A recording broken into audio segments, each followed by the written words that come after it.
There are a couple of reasons why we chose truss bridges. Truss bridges are very rigid and doesn't allow bridge to bend. And it also transfers load from a single point to a much wider area. In our bridge, we use plywood, which provided us very rigid body. However, it also increased our cost. To reduce the cost, we had to cut through many spots in the body, and which was a reason why our bridge got broken. Another problem we had was having A3 size plywood. Since A3 size is not square, we couldn't have symmetry and our sides weren't balanced. Right, so I made the design of the truss structure on AutoCAD using the various tools on the software. The reason for this was because we could then turn it into a DXF file, and the laser cutter would be able to read that file and cut out the appropriate design that we would want. During the building session, we started off by using the laser cutter to cut the frame of the truss out straight away. Towards the end, we noticed that we would need some wooden washers to go on the end of the wooden dowels in order to stop the structure, the frame, disconnecting from the wooden dowels when it bends inwards after the load would have been applied to the bridge.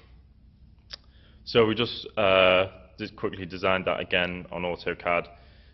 The wooden dowels were a few millimeters thicker in diameter than the wooden washers in order to make the coefficient of friction higher. We designed the plywood in order to give us a spare strip of wood. This was used at either end of the bridge to sit so that the bridge would sit comfortably on top of the foam pillars and also the abutment. Also, by doing this, it distributed the load more evenly across the two pillars and also the sand abutment.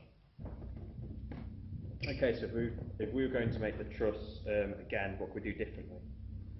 First of all, we need to make a stronger truss layout as the short side snaps.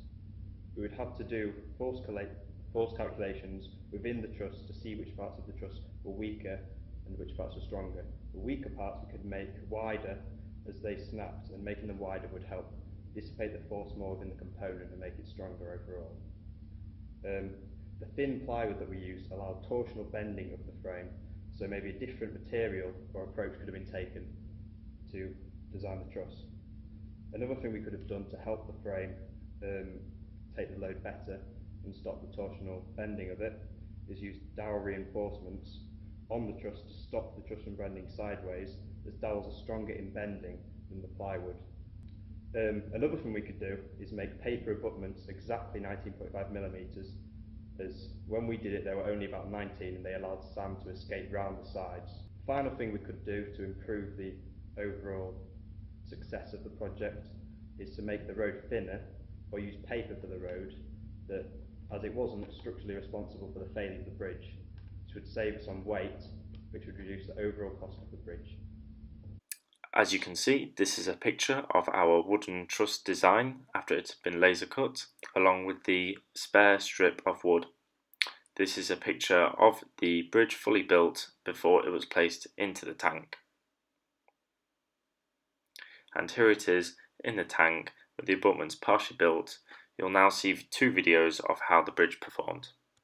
Come on, buddy. Go on, it can make the... Say the maximum so far this week, this session has been 32. And you've got 30. Well done.